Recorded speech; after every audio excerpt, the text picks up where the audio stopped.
Mary Ann Constantine is a professor at the Centre for Advanced Welsh and Celtic Studies at Trinity St David's, University of Wales.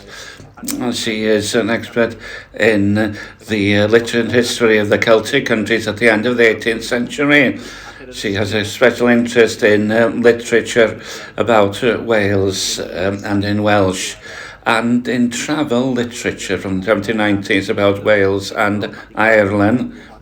She has studied the radical figure of Loio Morgannwg and the response of the Welsh people to the French Revolution and Thomas Pennant, and she's involved in a brilliant project which is researching the connections between Wales and Ireland. So warm welcome to you, Mary Ann. The title of the course is Peter Bailey Williams and the Tourists. So over to you now, Mary Ann. Thank you very much. Well, thank you very much, Ainsley, and thank you all for coming tonight. And I'd like to thank Wyn James, who pushed me to do this. I've learned a lot in the last few weeks, Wyn. Thank you very much. I'm going to try to share a screen. So I've got to have a PowerPoint to share some images. So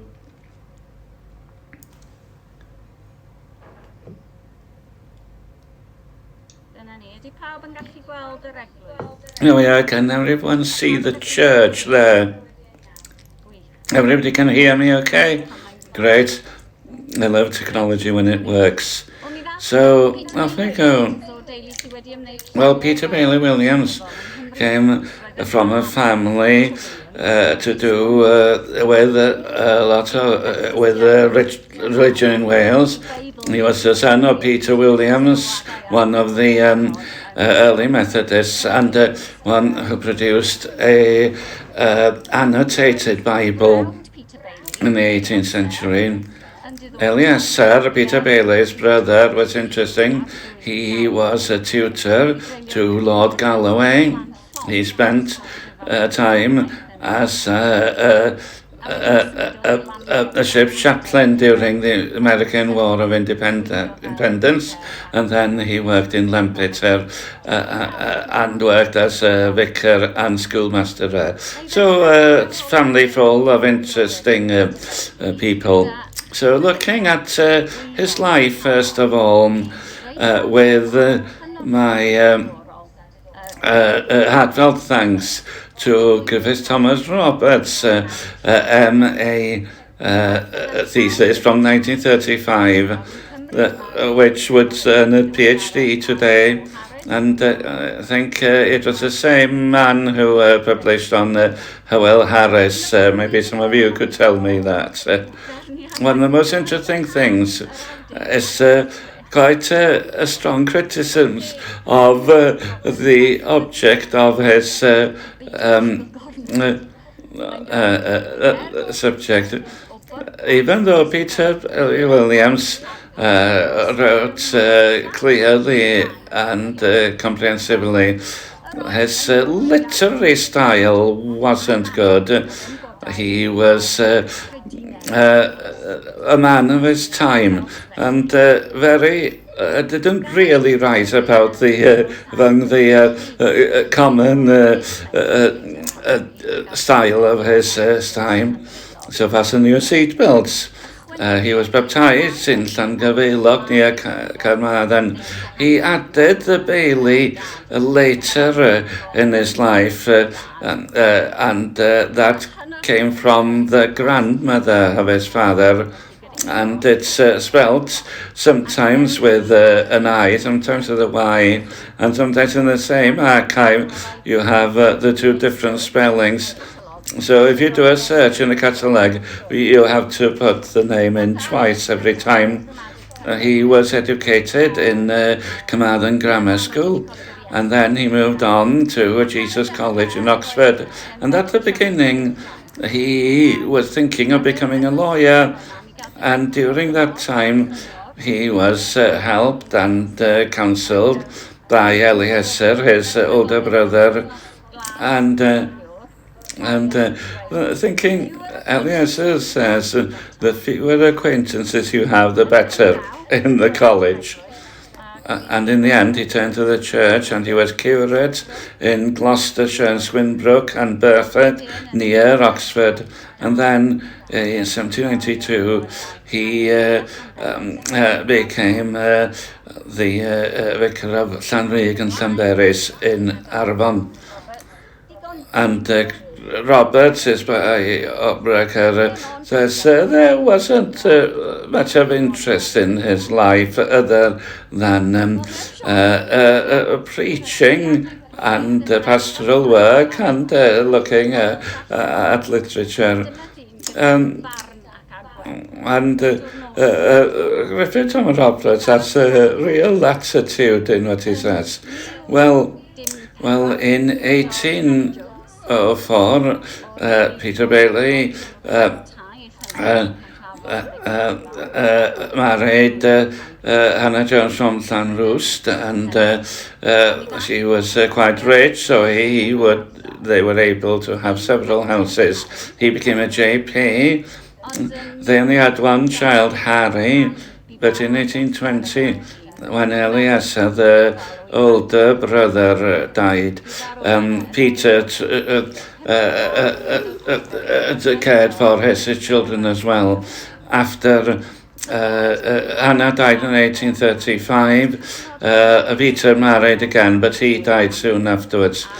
And this was a time of great change. And even though Peter lived in poor, quiet area on one side, there was a lot of industry there. New quarries and new roads because of that. So it was a busy place. There were, by the end of the 18th century, the copper industry employed 100 people, but it was slates that were the great industry, and they were taken by boat down the lake and taken then in carts to Caernarfon. So most of the parishioners were either agricultural workers or working in those industries. Poor people, and Methodism was growing, and Williams hadn't followed his father into Methodism. He was always the defender of the church, but he wasn't particularly narrow-minded or in his religion, and even though he was on the side of the landowners in the area, but he did stand for the poor as well. So he was open-minded but rather conservative. And it's politics that affected his biographer. He was not in favour of the French Revolution. Like his brother Eliezer,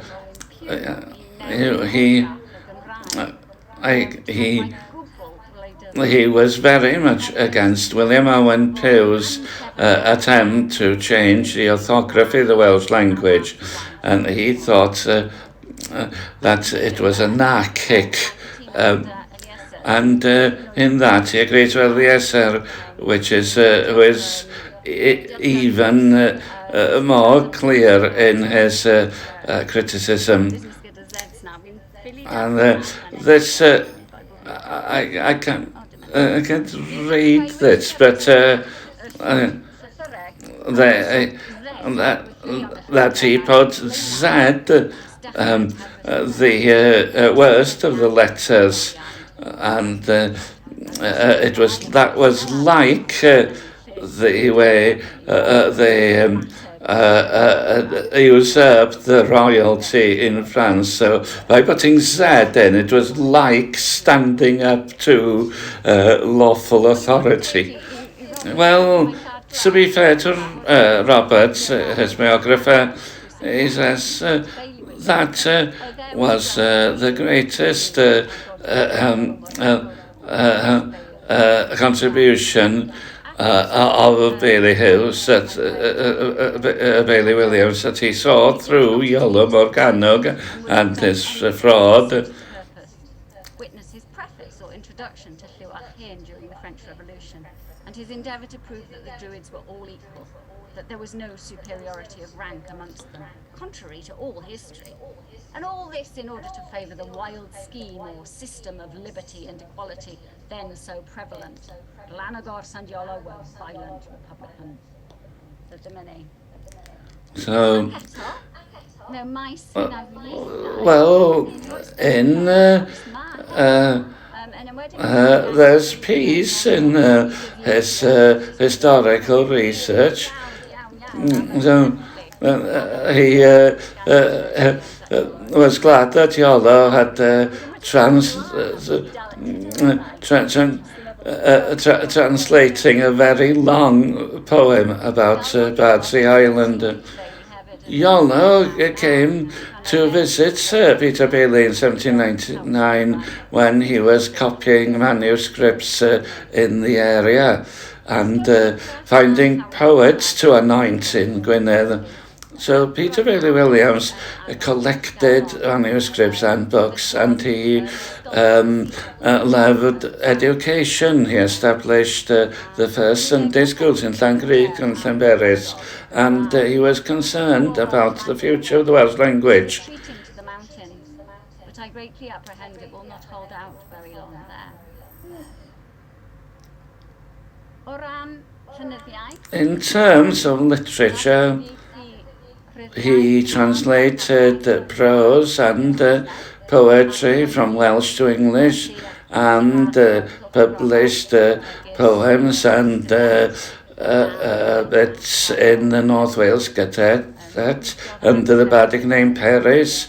He worked closely with David Thomas, or David Rhys, on the Airground publication, and he contributed to other magazines like the Cambrian Registry. He was a great supporter of young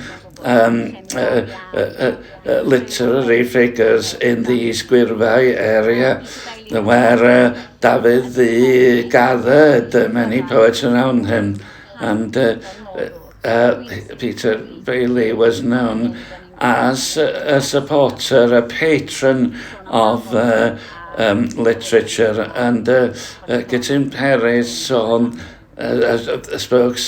speaks about Peter Bailey's support.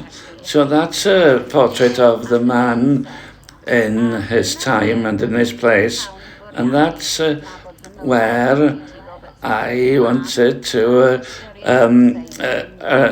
having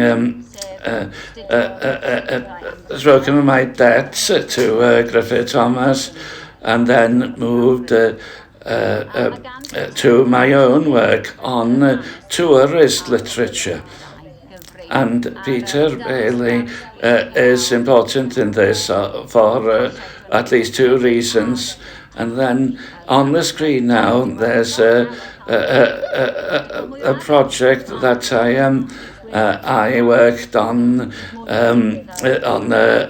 visitors and tourists, and I'm working on an extension of that project now.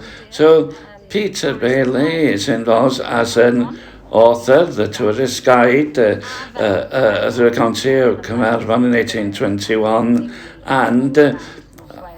and he's mentioned in by William Bailey in the tour around North Wales.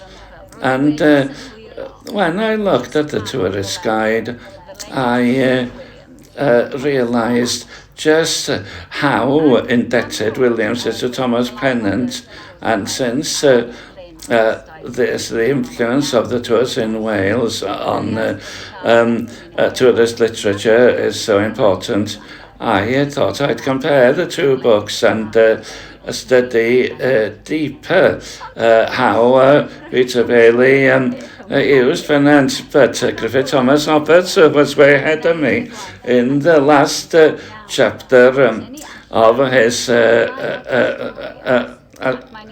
dissertation. he looks at parts of William's text which are very close to Pennant, and shows how important was the previous author for Peter Bailey, sometimes copying full sentences as well as paraphrasing other parts from G.T. Roberts' work. Again, I'm going to show first how close Peter Bailey could be to Pennant's work.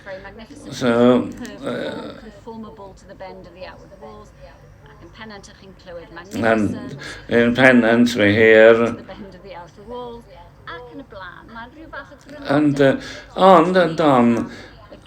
He seems to summarize the interesting words from Pennant, and that happens very often. Also, as Robert showed, the failures of punctuation makes Bailey say something very different to what Pennant meant. Over a great fosse in one of the great towers is a beautiful oriel window. Well, the window is not above the fosse, as Pennant says. A similar work from which had been a drawbridge occasionally dropped into the town over a great fosse. Full stop. In one of the great towers is a fine window. So you can see maybe Bailey was in a hurry. There is changes in meaning as well, and Roberts is very critical of this, and that's the chapter where one feels he has lost patience with Peter Bailey, and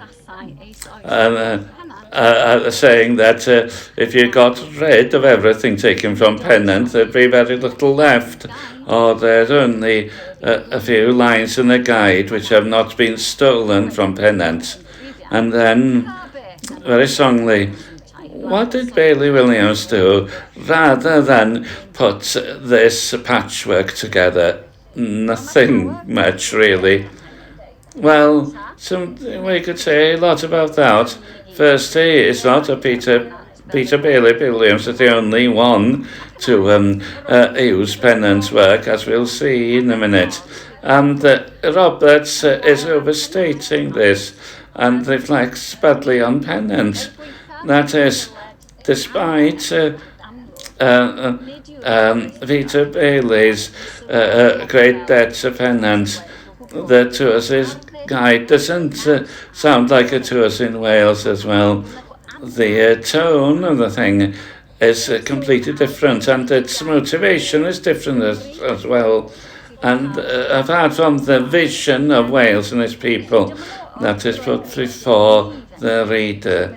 So here are a few examples from me to move things forward. And why don't we start with Gnawan Castle and the first prince of the English line. So here's Peter Bailey talking about the castle.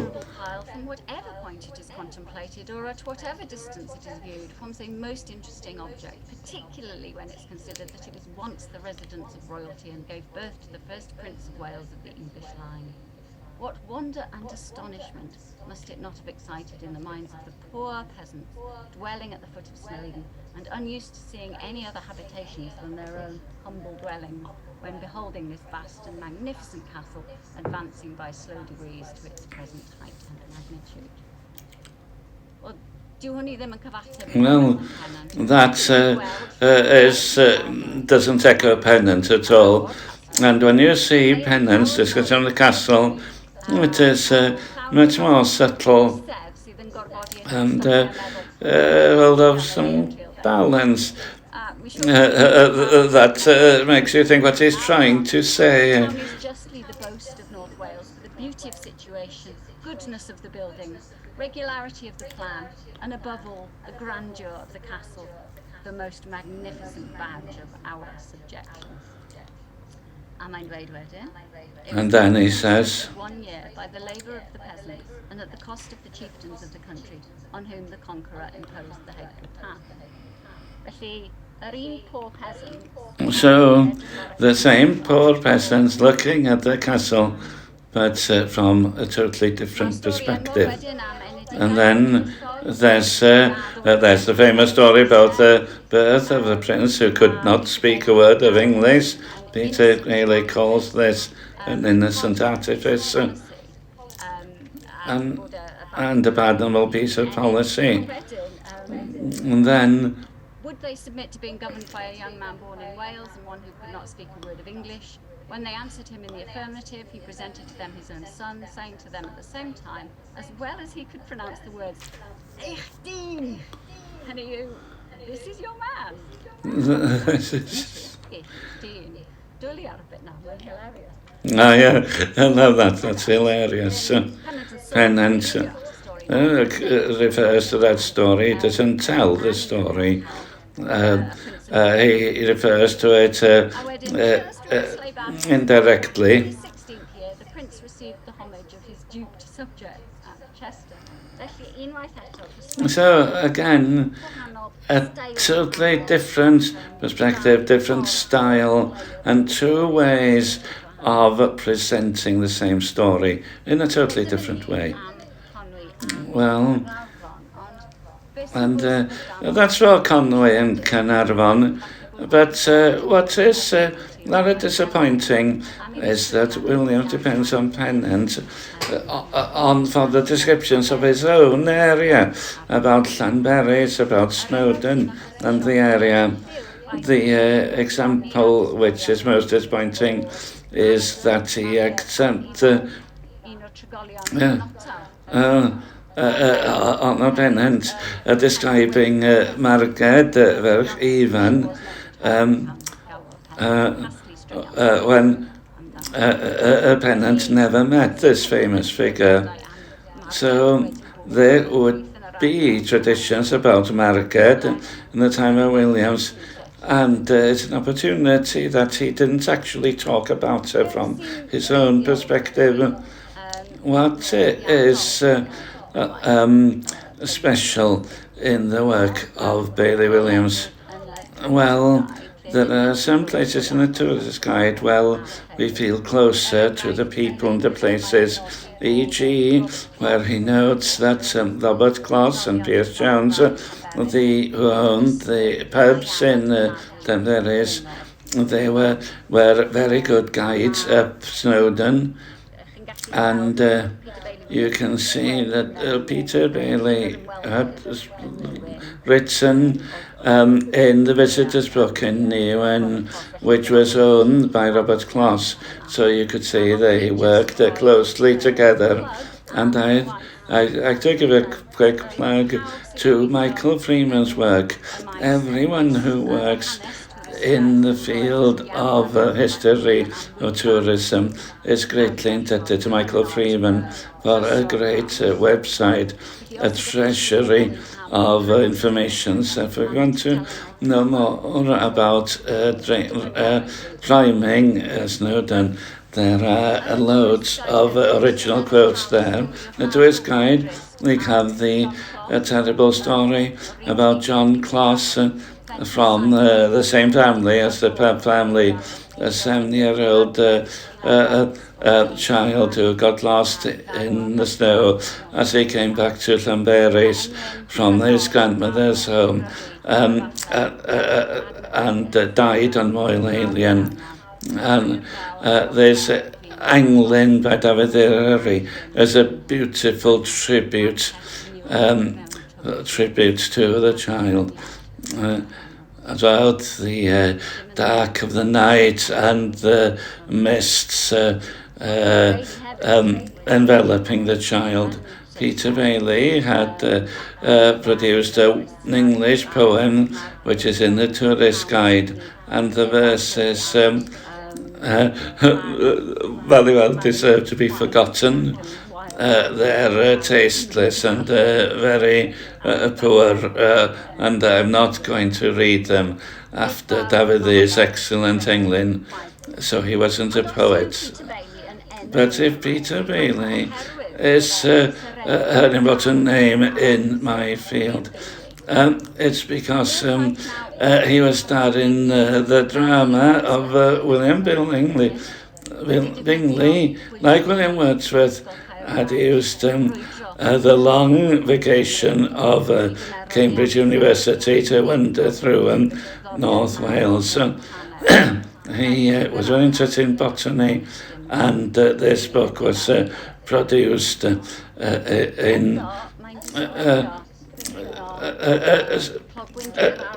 based on this journey. And he climbed Gwyliedydd with a local clergyman who accompanied him. And he thanks Reverend Peter Williams, late of Jesus College, Oxford, who was my companion in many of the scenes he had described. And the description is great. And since he shows something of the man, this is quite a long quote. And I, eager in my pursuit, did not object to the adventure. We began our laborious task without once reflecting on the many dangers that might attend it. For a short time we got on without much difficulty, but we were soon obliged to have recourse to our hands and knees and clamber from one crag to another. Every step now required the greatest care, for even the mere laying hold of a loose stone might prove fatal. I had once taken hold of a piece of rock and was about to trust my whole weight upon it when it loosened from its bed, and I should have been sent headlong to the bottom had I not instinctively snatched a hold of a tuft of grass, which was so close to save me. And he describes how their hearts sank when they saw the mass of rock they had to climb. And later we get more details. The talk of Williams using a belt, which was it held the basket for collecting the specimens, and he uses that belt to pull Bingley up. Possession of some very uncommon plants which we picked up in our walk. Well, those two pages are quite famous in the history of climbing, and they're seen as the first description of climbing as a sport in Britain. And however much we see the friendship between the men, we don't hear Peter Bailey's voice there, only Bingley. Well, after giving that's a great description of Gwynllan, what Bingley says is when he sees the summit of Snowdon, Bingley quotes Pennant for 7 pages. So it wasn't Peter Bailey only who depended on Pennant. So it's quite a bit of fun thinking of Peter Bailey leaping like a mountain goat up the rocks.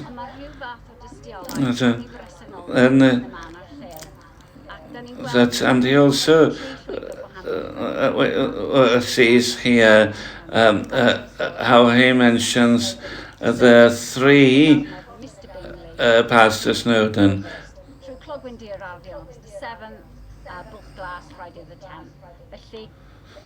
So he's actually written there about that journey.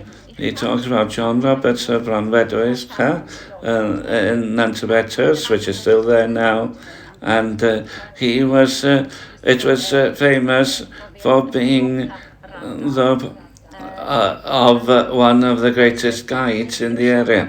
Was Ysgeifiog. So I don't know how John Roberts comes in there. I'm not sure why it's John Roberts, not Ysgeifiog mentioned there. So that's a full page from the book. And for me, is one of the most interesting things in the work of Peter Bailey-Williams. And I've transcribed it there to see how it flows from one to thing to the other, and how it shows a man who was a man of the landscape. Because he wasn't from the area. He was an income in 1792. He's wanting to find out things. It's not in the tourist guide or anything else. It's in this manuscript that the truth comes out. I just want to show you a couple of things which I find interesting. So the yellow parts, which shows that he had met with Bingley, which day they went, and each day. So they made the same journey from several different directions, and then in green, interesting, that's interesting, did Ardennig sy'n neu Gwynllan, I didn't know that, and Afon Fai, at the enw Gwynllan, it takes this name, and my husband who works on place names has never seen that name, so a bit of work to be done there. So there are different names for things, old names, which are very interesting. Then there's some tradition, some folk literature, if you like. Avon Bowell comes down, which is white before weather, black for the storm of bad weather. And then Maes y Chwaraeddfa, Cwm Dorwenydd, according to Robin D, the war will end. And Robin D was a famous prophet and wizard. So again, the mountain is a place full of names and stories where people have lived for centuries. And then a lovely story, I didn't know about it. Started in Coed Glynllan and coursed with greyhounds through Constantine, where the beast uttered a terrible yell and was taken near Llanpada. Well, that's all there is there. Well, I have found another reference to that in a book published in 1816. A wild beast, probably a buffalo. I like that, probably a buffalo. Well, that just shows you just one manuscript page can tell you. You could write a little article on every paragraph there. A lot of things that we need to find out more about. Well, as we finish, there's a lot of other things to be followed up about the manuscript of Peter Bailey. In the same book, there are descriptions by Ian Llenef and Richard of Brincroes about journeys in Llyn. At the end of one of them, you see that it's a copy by Peter Bailey-Williams of a letter by Evan Richard to David Dare, in 1794. It's very rare to see descriptions of travel and sort of research into areas in Welsh, mostly in English. And Peter had copied and translated Evan Richard's journey for Richard Fenton, the antiquarian from Pembrokeshire. So we see these journey details in Welsh and English in different places. So that Peter Bailey-Williams was key role was exchanging information and connecting people across linguistic, cultural and class boundaries. is kind of an important knot in the tapestry as we seek to find out more how landscape, language and culture in Wales are depicted at this time, and to find out what the sources of that. We really need to turn our attention, people like Peter Bailey Williams, even if they had rather uneventful lives, as Griffith and Robert said. Thank you very much. Well, thank you very much, Marianne, for a very interesting presentation. I wasn't very aware of Peter Bailey Williams's life at all. You've opened doors for me, I'm sure, for the people. There's an opportunity to put a question in the chat or to raise your hand. We have about 5 minutes before we turn to Densil. Anybody with a question? I will start then. We've heard a lot during the last 2 or 3 years, especially since the lockdown, about people flocking to Llanberis to climb certain other mountains. Maybe you've answered this question really, but what's the influence of Peter Bailey Williams in starting the process of seeing Wales as a destination for tourists who had the money to travel?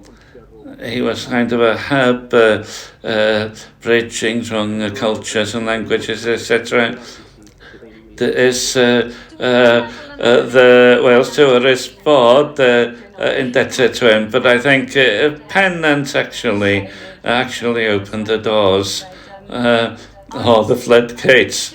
But I think what's important, that Peter Bailey welcomed visitors like Bingley, Fenton and other people who came through the area.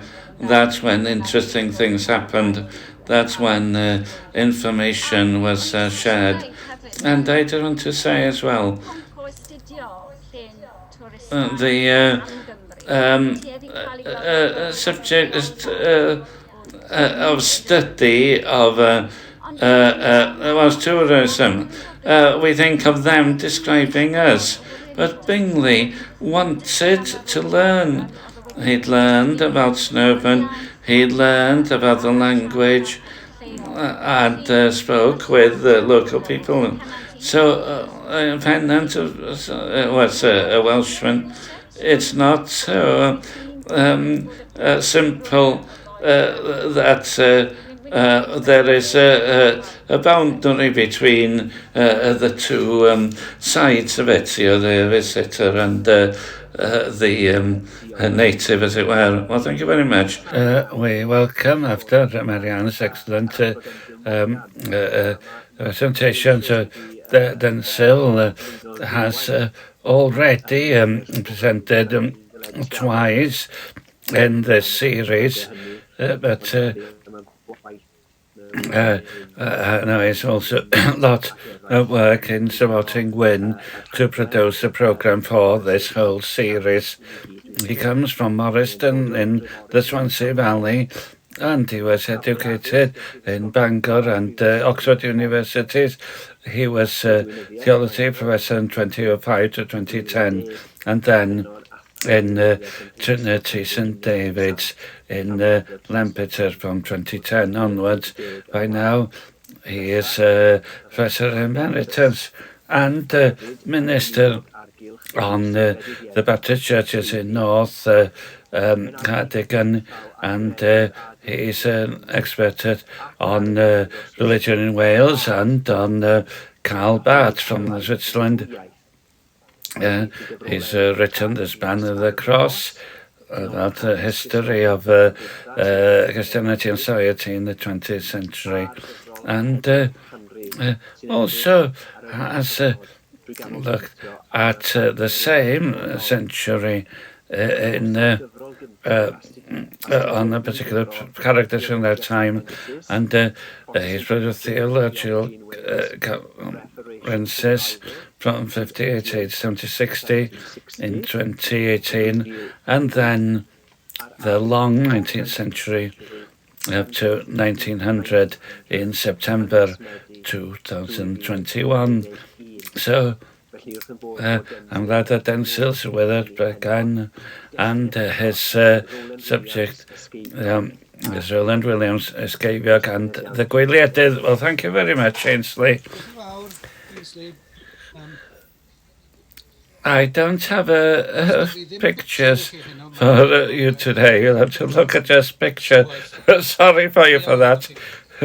Well, as Marianne said before, many of you were here, even though, if not when James had forced us to do this, we would only know the name Rowland Williams and Gwyliedydd.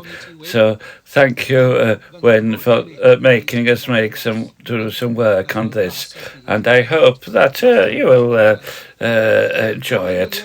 So Rowland Williams and Gwyliedydd. When we talk about the old literary priests, as Martin Jenkins talked of the people, the ministers who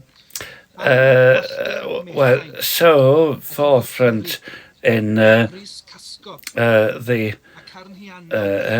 promotion of the Welsh language. Well, we think of Gwynllan Mechain and Cawnianawg, the important Eisteddfod people. But there were people like John Robert Tremeirchan and Rowland Williams Ysgeifiog, who I'm talking about today. Someone wasn't really noticed by us enough as Bedwyr Lewis Jones said in 1960. Although I can't really add much to what's known already. We really can't forget him in a series like this. He was the Welsh churchman who was most important this time, and as Deacon Ron Evans said, we cannot but express the great surprise that the authorities had not raised him to the episcopal, referring to Williams and another patriot at the time, William Bruce Knight. He said, they were both scholarly, earnest, hard-working, pious men who at the particular juncture of affairs in Wales undoubtedly would have filled the office of a bishop to the great satisfaction of the bulk of their countrymen, and with credit to themselves. Well, if the rector of Ysgeifiog wasn't able to contribute to his church life as a bishop, he did so in two ways, which is the periodical class and the worship of the people, as he helped in the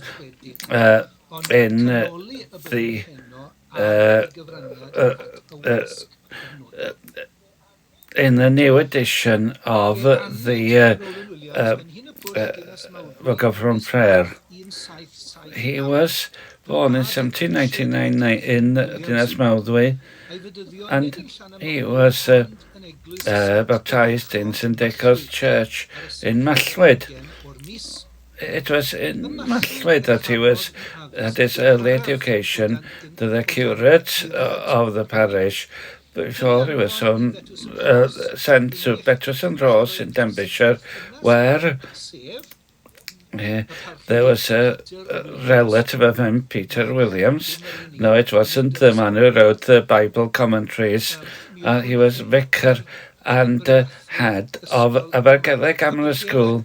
And after some time there, he moved on to Ruthin Grammar School. When he was 19 years old, he was he went to Oxford and he was graduated 18 as being and he was trained by the Bishop of Oxford, and later he became a priest.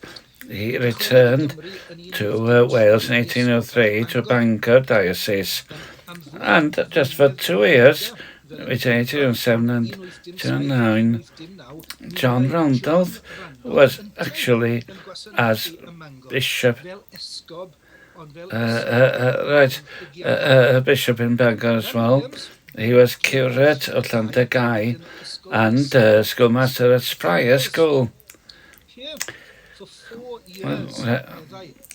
Rowland Williams spent his time between his school duties and parochial work and laid down the foundation for his future career. Well, they were busy years. He was made secretary of Bangor Tract Society, established the year before by SPCK for evangelizing the parishes, and he was very keen on the work. And then he was involved in Welsh-minded people like John Jones, the Archdeacon of Morioneth later, and he became Bampton lecturer in Oxford, and then Richard Davies, who was praised by Defnydd Eryri, and then Gytyn Peris and Richard Llwyd, and he was then and then Nicholas Owen, the British remains, all of whom belonged, as Jacob says, to one of ardent Welshmen who has been dead talent and time in the spread of healthy Welsh literature. It's great to hear that it was healthy Welsh literature that was the aim. Williams made a great impression on his bishop, William Cleaver, and after the bishop went to St. Asaph, he offered him the vicar of Kilkine, and then he became vicar of Hillergine, and he was also made examining chapter, not to Cleaver, but to John Luxmore, but also the following bishop of St. Asaph. I asked Wyn Evans, what is an examining chaplain in Welsh? And the answer was, that was examining chaplain. If a bishop says that, it must be true. Between he was examined to be called Luxmore, who was bishop of St. Asaph 1805 and 1808 and 1830. And his advancement was rapid. He moved to Mayfod in Montgomeryshire, which was still in St. Asaph Diocese, but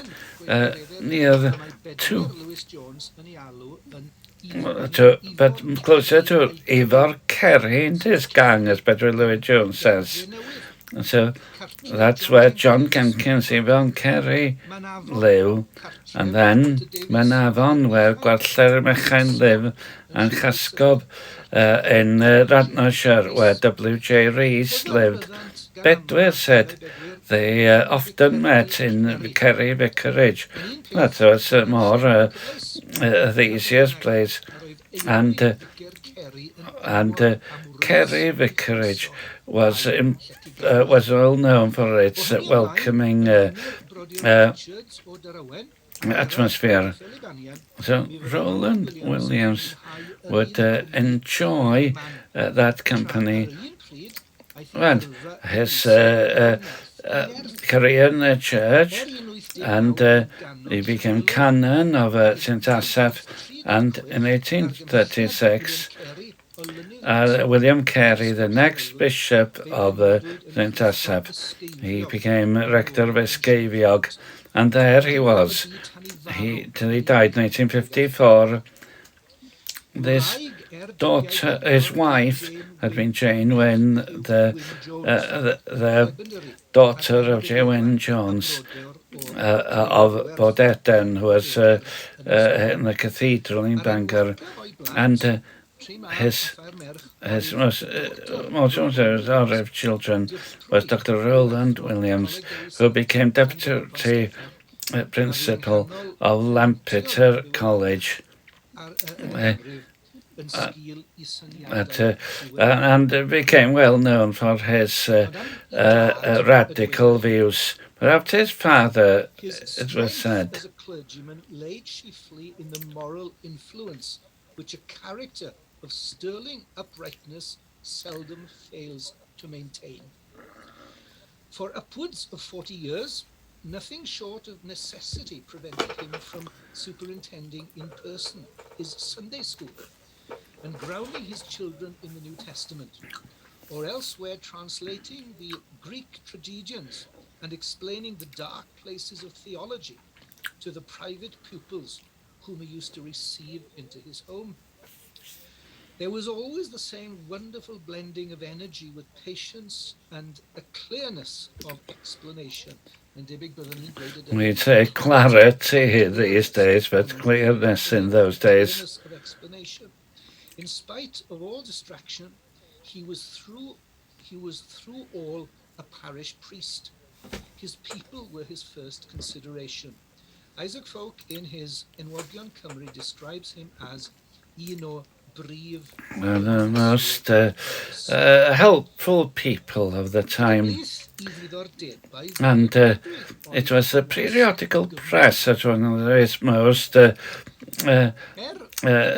important interest, even though the clergy had been trained in the classics. It was English that was their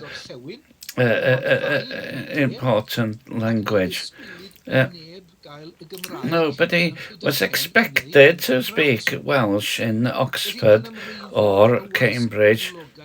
So yes, it was the nonconformists who were at the forefront of the popular denominational press in Wales in the 19th century.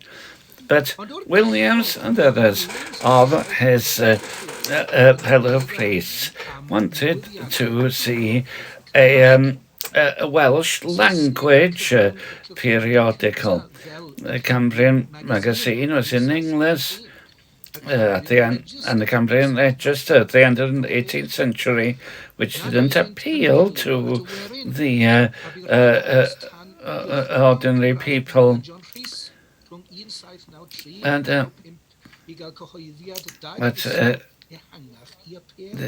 David the Eryri had launched, as we'd heard, Trysorfa Gwybodaeth Cymru in 1800, and Williams had written an article about John Davies Mallwyd, where he was born. So there was something.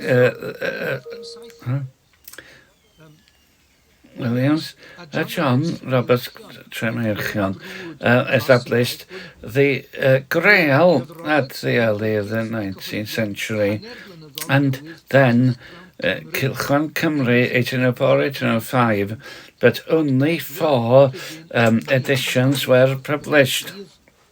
Then there was an attempt to re-establish it in 1822, and Gwellir Mechain, a Ysgeifiog, and Ifor Kerry were brought into this scheme. Ifor Kerry said WWJREs. There are at present 4 magazines published in Wales by the 4 sects of Baptists, Methodists, Independents and Wesleyans at 6p per month. With the exception of Seren Gomer, which has some spirit, they are tame and satiate you with experiences and conversions.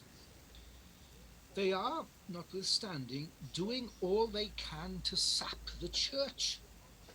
It struck me that a publication on church principles of a more respectable appearance, combining a little natural history, antiquities, etc., with theology, might have the patronage of the clergy, and through them the sound part of churchmen. Not the unsound part, but the sound part of churchmen. Well, the 4 denomination vaccines were Sarah Goman of the Baptists, the Tresolva of the Methodists, 1809 to 1813, became Drosoddfa in 1819, the Skedir, the Independents, and the Eirgawn by the Wesleyans. Sarah Gomer was edited by Joseph Harris. Gomer was a Baptist minister, was the least denominational and more universal to appeal. So then the first magazine of the Gwyliedydd appeared, which was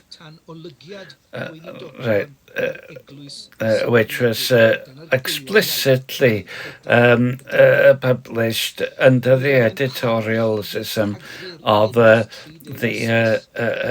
ministers of the English of the Church of England, and that was Artie Jenkins said was the best magazine of its time in terms of literature, and Bedwyr Llewellyn Jones agreed with that. It was more literary in its attitude and one of the best magazines of the century.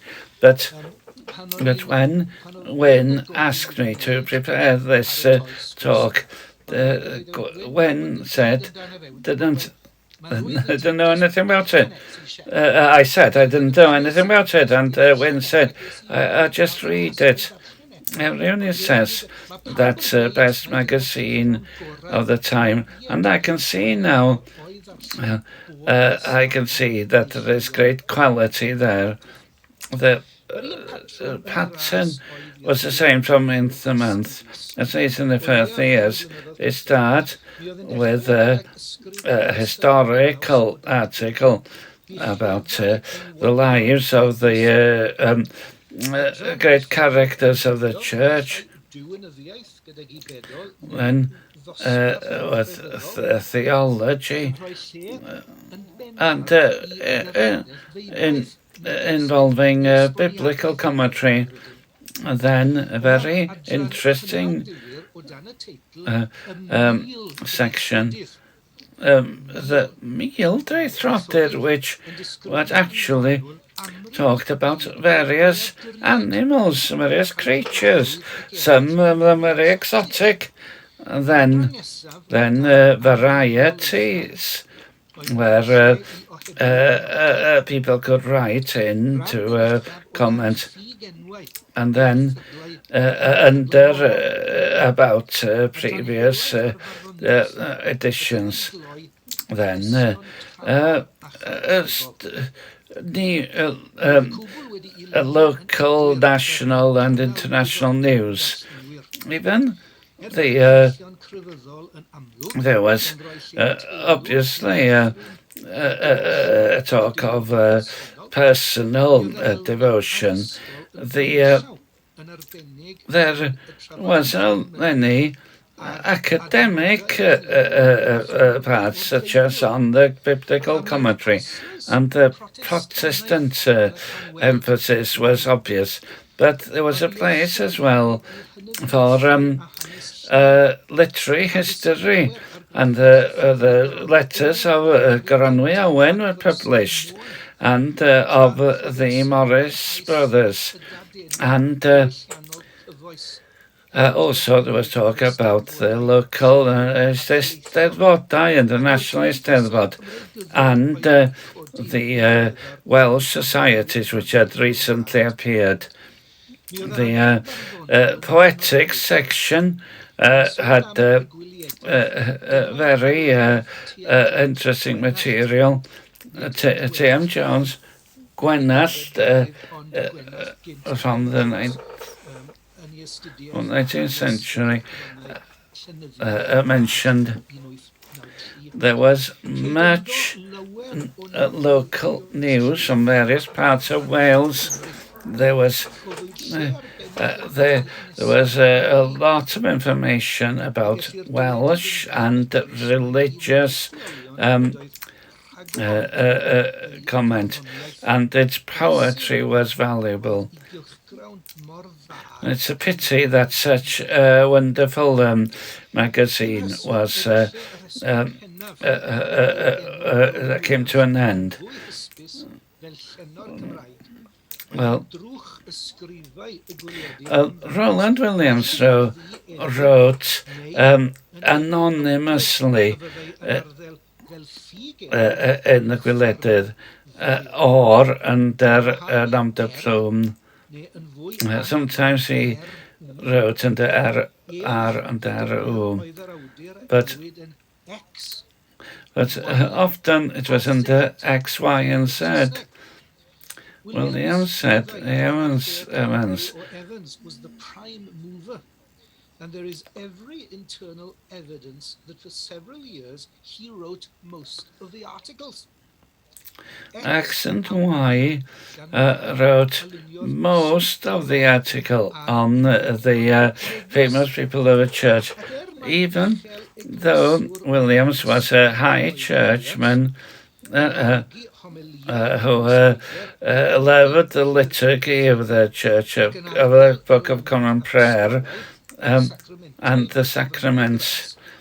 There's no doubt that he was a Protestant, and an unrepentant Protestant, and is the style of the magazine. It was on Hers from Prague, John Wycliffe, the Lord Abbot John Lord Council, Lord Cockburn, William Tyndale were celebrated, and then Martin Luther, Zwingli, and Calvin in Geneva. But the main delight of the author was to speak of the reformers of England, 2 articles on Edward VI, 5 on the Latimer. Bishop Worcester was burnt at the stake, and Mary, and then on William Cranmer as well. They were certainly heroes to him, and he shared with his readers his enthusiasm for them.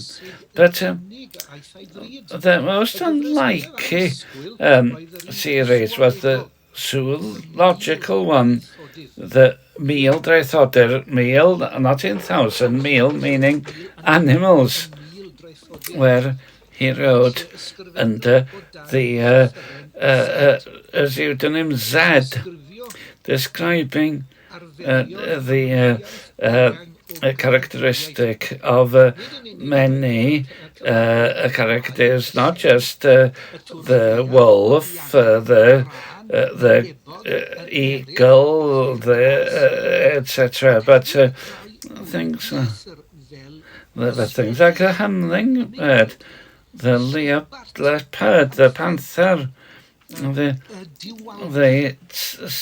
tiger, the chameleon, the whale, the chameleon, and three articles on the elephant. Right, reindeers, the hyena, and what he called the tringon, the rhinoceros. Well, apart from expanding people's general knowledge, there was a religious intent to this. And he quotes Genesis 1:23, and God, the beasts of the world and animals according to their species. So he wanted to praise God for his creation and at the same time to interest the readers. It was also much about literature. In the Gwyliedydd, the Eisteddfodau were very important at the time. They talk about Powys Eisteddfod, the ones in Mold and Caerwys and in Brecon, when the Eisteddfodau in Carmarthen, where Thomas Burgess, the Bishop of St David's, was present, and some of the newly established Welsh society, e.g. in Corwen, Denby, Machynlleth, Llanmachyn, and Aberystwyth, and Birmingham. And then was mentioned of Ian Glangerionydd, John Blackwell Allen, and then Gytyn Paris. It was not just about Anglicans, because Caledrin's work, before he became an Welsh independent, and then you got Trichrig, the Methodist, and then other people like Robert of Gwyliedydd was a Baptist, and the productions of the Eisteddfodau were discussed, like Eben Farrell's poem on the destruction of Jerusalem, saying how special it was, and then discussions on the traditional meters and the celebration. But there were some comedy as well, like Thomas Edwards, the poacher. Rice Rees said to Rowland Williams in 1839, I was much in the secret of the Gwyliedydd, and I transcribed at Mr. Jenkins's request, and Ygor Kerry, the first letter which you addressed him on the subject. And you may conceive my surprise when I learned that the writer of Yr Heliwr and several other communications that gave me great delight had been yourself. Then there was a discussion of the Welsh language with one very academic article by the Baptist J.D. Davis, sent through the Tredegar Welsh Society, and then there was a series by Peter Bailey Williams on the triads, and another writing on the Rita to Ysgeifiog. Rowland Williams was a churchman, of course, and it was Gwyliedydd was produced by Welsh Anglicans, but it wasn't militantly Anglican like the Hael that came afterwards. But Dan did not attack nonconformists, but it was a church publication. It would have much about the Burgesses College in Lampeter and about the Anglican foreign missions and about people like Reginald Pieper, the Bishop of Calcutta, and it was mentioned the Book of Brongan Prayer and about the festivals of the church calendar. In 1829, there's a detailed series on Pearson on the Creed. Nobody needed to look at the Gwyliedydd for long before they saw its loyalty. It was said that we never remember who we belong mainly in the church. We love our church not because the government sponsors it, not like it is like every other church gives us a living, but we love it because we see its articles that are according to the spirit of the Word of God. Doesn't too narrow to allow total freedom, but does allow freedom of mind. And if we lost the event was cut off from the government tomorrow, we would not lose our loyalty to it. That is the Protestant Catholicity of the Church expressed directly. Even though we feel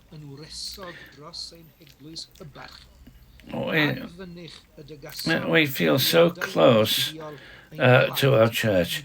We haven't been to the forefront with our views in the magazine. We have actually produced a magazine which is warm and open.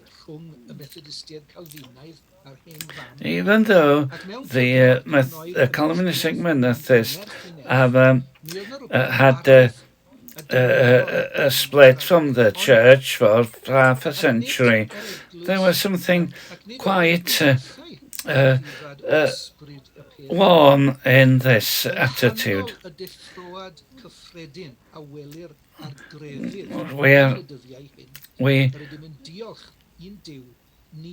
We are glad that as religion is warming at this time, that no church is left out of this. By the 1830s, that the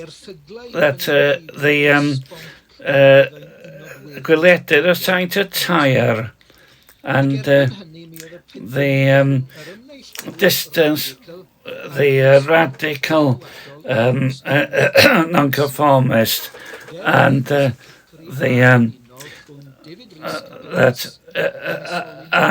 conservative Anglics that had become greater. And the Hael, the new Anglican magazine, had become more far away from the nonconformist. It was too Christian-like for the taste of the age. Nothing will do now but politics and strife. And when contending sects are to treat each other, with charity, is more than I can So tell. we'll leave it at that.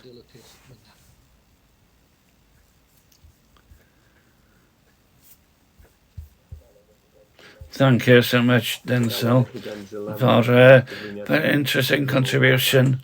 And we know very little about Rowland Williams. And thank you for giving us a very lively picture of him. Is anybody with their hand up? One thing, more a comment and a question. I was struck during your contribution how much Rowland Williams lived in two worlds. At one hand, he was one of the people of the sacraments, of the good Book of Common Prayer, and very loyal to the established church, but very Protestant tendencies, and was a loyal Welshman. So he was a Reformed and a Catholic Christian. And but one of the things the Church in Wales tries to bridge between two worlds,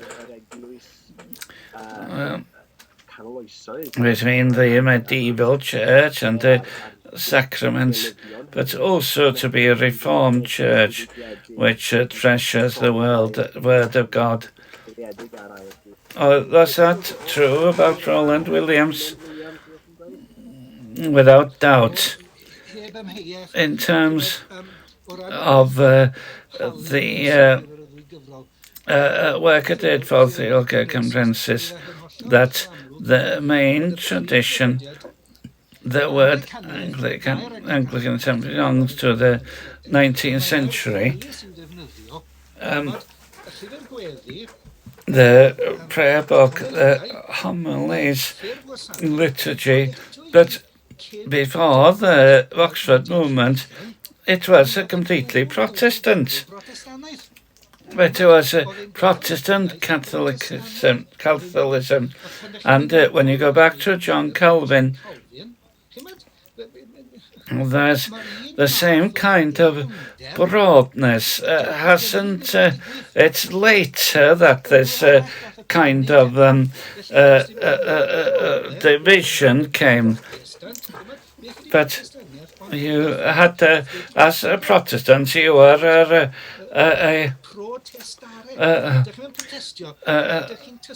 the protestare is witnessing in favor of something, a Protestant Catholicism. What I find is that he didn't want to argue at all. It's only later, I think, next time we've Robert Rees talking about Brutus and Arhail, that magazine there, that was a lot of argument. But in this time, that was